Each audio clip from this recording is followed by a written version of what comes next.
Hello बच्चों, कैसे आप लोग? बढ़िया। मैं हूं अब्दुल रहमान, आपका स्वागत करता हूं एक बार फिर से अपने यूट्यूब चैनल DN एजुकेशन अड्डा पर। मैं उम्मीद करता हूं कि आपकी तैयारी बहुत शानदार चल रही होगी और लगातार आपकी तैयारी में और बेहतरीन करने का प्रयास मेरा रहेगा। और लगातार जो हम प्राचीन भारत का सेगमेंट देख रहे थे, जिसमें प्राचीन भारत से संबंधित सारे चैप्टर के अध्ययन हम लोग कर लिए और महत्वपूर्ण फैक्ट पर चर्चा भी कर लिए। और अब प्राचीन भारत के बाद मध्यकालीन भारत स्टार्ट हम करने जा रहे हैं। आपसे रिक्वेस्ट यही है कि जिस प्रकार आपने प्राचीन भारत का कॉपी बनाया है, अपना फेयर बनाया है, उसी प्रकार मध्यकालीन भारत का भी फेयर बनाओ और लगातार मेहनत करते रहो। इस बार जीत शानदार होगी और जीत पक्की होगी। और देखते हैं मध्यकालीन भारत क्या है। मध्यकालीन भारत माने मध्यकालीन भारत उस समय के भारत को कहते हैं कि जैसे ही प्राचीन भारत का एंड हुआ और उसके बाद से अरब का आक्रमण प्रारंभ हुआ भारत में, तब से मध्यकालीन भारत की स्टार्ट भारत में होती है और भारतीय इतिहास के अनुरूप में इसे मध्यकालीन भारत कहा जाता है। और देखते हैं इसको। मध्यकालीन भारत का जो सिलेबस है, जो सेगमेंट हमको पढ़ना है, पहले उस सिलेबस पे चर्चा करेंगे और उसके बाद एक छोटा सा चैप्टर एक स्टार्ट करेंगे और उसके बाद से लगातार इस पर हम लोग वीडियो बनाएंगे और लगातार इस पर काम करेंगे। और देखते हैं सबसे पहले इस्लाम का आक्रमण या अरबों का आक्रमण। क्या है? अरबों का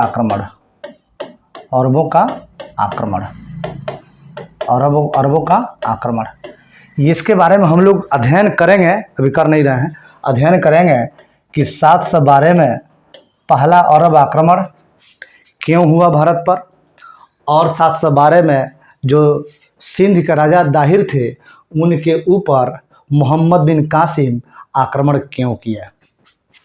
दूसरा तथ्य ये हम लोग समझेंगे इसमें अरबों के आक्रमण में या इस्लाम के आक्रमण में कि उस समय जो गतिविधि थी अरब में, अरब के कौन कौन शासक कहाँ कहाँ अपना विस्तार कर चुके थे और 712 के आसपास आते आते कैसी स्थिति उत्पन्न हो गई कि भारत की ओर आक्रमण करने का कारण बना। उसके बाद से दूसरा है सल्तनत काल। तो सल्तनत काल की शुरुआत हम लोग करेंगे 1206 AD से और सल्तनत काल चलेगा 1526 तक। यानी कि कुतुबुद्दीन ऐबक बोले तो गुलाम वंश से स्टार्ट करेंगे, गुलाम वंश से शुरुआत करेंगे और सल्तनत काल का अंत हम लोग करेंगे आपका लोदी वंश तक। ठीक है, लोदी वंश तक। सल्तनत काल की शुरुआत गुलाम वंश से यानी 1206 से शुरुआत करेंगे और 1526 तक ये सल्तनत काल का अध्ययन हम लोग करेंगे। उसके बाद से है सूफी संप्रदाय। सूफियों का आगमन भारत में, प्रमुख सूफी संप्रदाय कौन था और उसके प्रमुख अनुयायी कौन कौन हुए, इसके बारे में अध्ययन करेंगे। उसके बाद से भक्ति आंदोलन का अध्ययन करेंगे। उसके बाद से अध्ययन करेंगे मुगल साम्राज्य का अध्ययन करेंगे। मुगल साम्राज्य की शुरुआत हम लोग करेंगे 1526 से लेकर 1857 तक। कहाँ से कहाँ तक? 1526 से लेकर 1857 तक। यानी अगर राजा की बात करें तब बाबर से शुरुआत करेंगे हम लोग,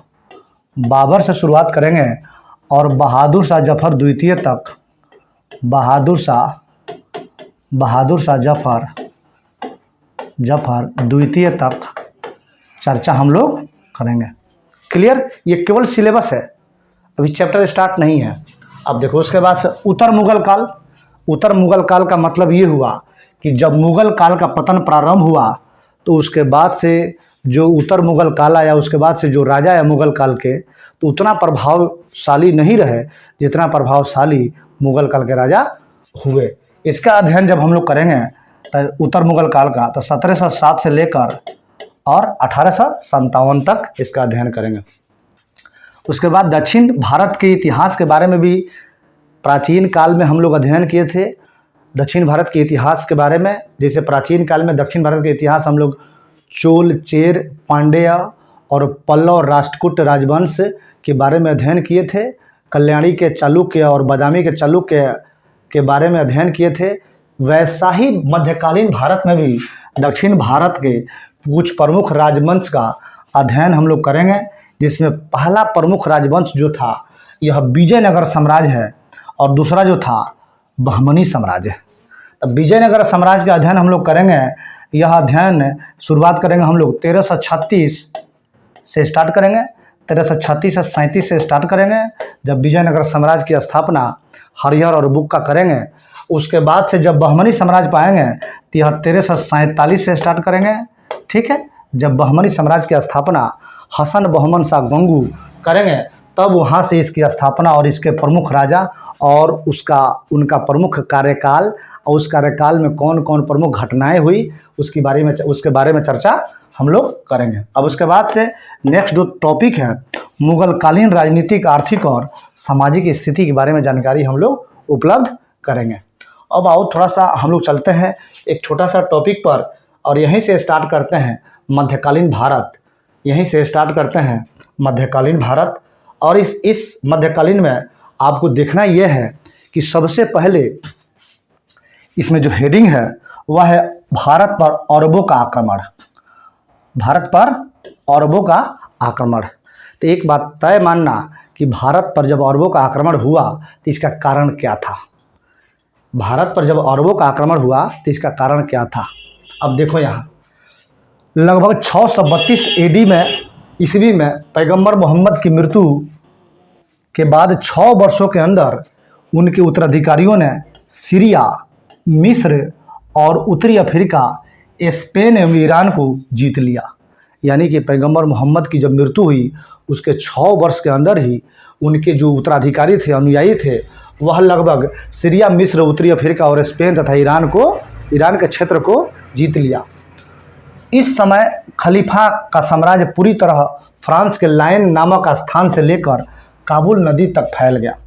खलीफा कहते हैं जो धर्म के सर्वोपरि पद पर रहते थे उस समय, उसी को खलीफा कहा जाता था। आओ देखते हैं।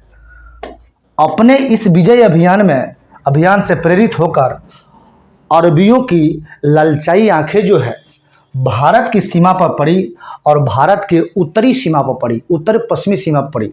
यानी भारत का जो क्षेत्र है ये भारत का जो क्षेत्र है इसके उत्तरी सीमा क्षेत्र पर ये वाला क्षेत्र पर पड़ा। ये वाले क्षेत्र पर जब पड़ा तो उस समय लगभग यहाँ जो सिंध का शासक हुआ करते थे दाहिर, उन्हीं का शासन था। अब आगे आओ, लगभग 712 एडी में अल हज्जाज। अब प्रश्न आता है कि सर ये अल हज्जाज कौन था।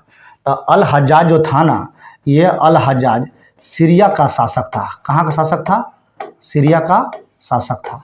सीरिया के उस समय राजधानी आज भी जहाँ है वही है दमस्कस। ये सीरिया का शासक था। अल हज्जाज के भतीजे एवं दामाद मोहम्मद बिन कासिम ने 17 वर्ष की अवस्था में सिंध का अभियान का सफल नेतृत्व किया। 17 वर्ष की अवस्था में सिंध के अभियान का सफल नेतृत्व किया। यानी इसको भेजा यहाँ अटैक करने के लिए, आक्रमण करने के लिए, और उसका आक्रमण सफल रहा। अब देखो यहाँ भारत का पहला सफल आक्रमण 712 एडी में राजा दाहिर के ऊपर मोहम्मद बिन कासिम ने किया और देवल बंदरगाह पर कब्जा कर लिया। अब देखो राजा दाहिर यह सिंध के उस समय राजा थे, और मोहम्मद बिन कासिम ने इन पर अटैक किया और देवल बंदरगाह जो मध्यकालीन भारत की सबसे मुख्य बंदरगाह था उस पर अटैक करके उसे कब्जा अपने पक्ष में, अपने हक में कर लिया। अब आओ, अब देखते हैं। अब प्रश्न है कि सर अरबों के आक्रमण का उद्देश्य क्या था। अरबों के आक्रमण का उद्देश्य क्या था? तब देखो अरबों के आक्रमण का उद्देश्य कुछ विशेष था नहीं। अरबों के आक्रमण का एकमात्र उद्देश्य था कि भारत में लूटपाट करना एवं इस्लाम का प्रचार प्रसार करना। भारत में लूटपाट करना तथा इस्लाम का प्रचार प्रसार करना। अब आओ देखते हैं भारत पर अरबों के आक्रमण का प्रभाव क्या क्या पड़ा। तब पहला क्या है भाई, भारत पर अरब के आक्रमण का प्रभाव राजनीतिक रूप से नहीं पड़ा। राजनीतिक प्रभाव विशेष नहीं पड़ा, लेकिन भारतीय संस्कृति एवं सभ्यता पर व्यापक प्रभाव पड़ा। क्या हुआ? व्यापक प्रभाव पड़ा। पहला क्या था? देखते हैं क्या क्या प्रभाव पड़ा है। पहला क्या था? अब देखो, पहला जो था, अब देखिए, पहला जो था भारत एवं, देखो, भारत एवं अरबों के बीच, भारत एवं अरबों के बीच सांस्कृतिक एकीकरण बढ़ा। सांस्कृतिक एकीकरण बढ़ा। अरब वासियों ने चिकित्सा, दर्शन शास्त्र, नक्षत्र विज्ञान, गणित एवं शासन प्रबंधन की शिक्षा भारतीयों से ग्रहण किया। ठीक है। और उसके बाद जो दूसरा प्रभाव है यह है चरक संहिता एवं पंचतंत्र ग्रंथों की अरबी भाषा में अनुवाद कराया गया या अरबी भाषा में अनुवाद किया गया। अब देखो, भारत में इस्लामिक संस्कृति का प्रभाव बढ़ा। उसके बाद से है कि भारत में खजूर की खेती प्रारंभ हुई एवं पशुपालन में ऊंट पालन की शुरुआत अरब के आक्रमण के समय से ही शुरू की गई। अब आओ, अब प्रश्न आता है कि भारत पर आक्रमण के बाद कौन सा आक्रमण हुआ और उसका मुख्य उद्देश्य क्या था? उसका मुख्य उद्देश्य क्या था? अब देखो, भारत में तुर्क आक्रमण। कौन है? भारत में तुर्क आक्रमण। तो सबसे पहले जानेंगे कि तुर्की कौन थे। ये तुर्की जो थे, ये तुर्की कौन थे? तो देखो, अरबों के बाद, यानी जैसे अरब के अटैक खत्म हुआ, अरबों के बाद तुर्की ने भारत पर आक्रमण किया। तुर्क जो थे यह चीन की उत्तरी पश्चिमी सीमा पर निवास करने वाली एक असभ्य एवं बर्बर जनजाति थी। उनका उद्देश्य एक विशाल मुस्लिम साम्राज्य की स्थापना करना या स्थापित करना था। अब देखो, आगे थोड़ा सा देखते हैं। अलप्तगीन नामक तुर्क सरदार ने, अलप्तगीन नामक तुर्क सरदार ने गजनी में स्वतंत्र तुर्क साम्राज्य की स्थापना की। अलप्तगीन नामक तुर्क सरदार ने गजनी में स्वतंत्र तुर्क साम्राज्य की स्थापना की। अब देखो, 977 ईडी में अलप्तगीन के दामाद सुबुक्तगीन ने गजनी पर अपना अधिकार कर लिया। 977 ईस्वी में अलप्तगीन के दामाद सुबुक्तगीन ने गजनी पर अपना अधिकार कर लिया। भारत पर पहला तुर्क आक्रमण सुबुक्तगीन ने किया, जो असफल रहा।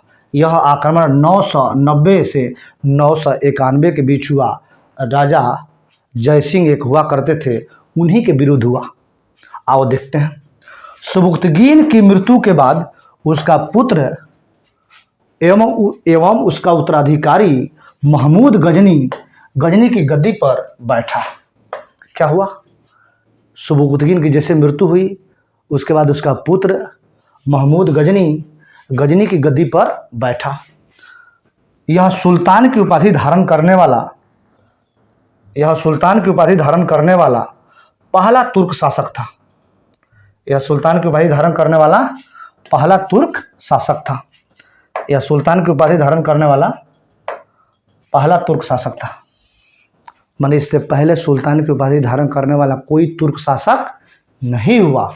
अब देखो, महमूद गजनी ने बगदाद के खलीफा से यमनुद्दौला की उपाधि एवं अमीन उल मिल्लाह की उपाधि प्राप्त करते समय यह प्रतिज्ञा की थी कि भारत पर एक बार आक्रमण करेगा। ये प्रतिज्ञा कौन लिया था? महमूद गजनी ने प्रतिज्ञा लिया था। अब आपको हम जो अगला क्लास लेके आएंगे तो उसमें ये बताएंगे कि भारत पर महमूद गजनी के प्रमुख आक्रमण क्या था और किस किस स्थान पर किस किस राजा के विरुद्ध कैसा आक्रमण रहा, उसमें प्रसिद्ध आक्रमण कौन रहा। इस तथ्य को लेकर आते हैं हम अगले वीडियो में।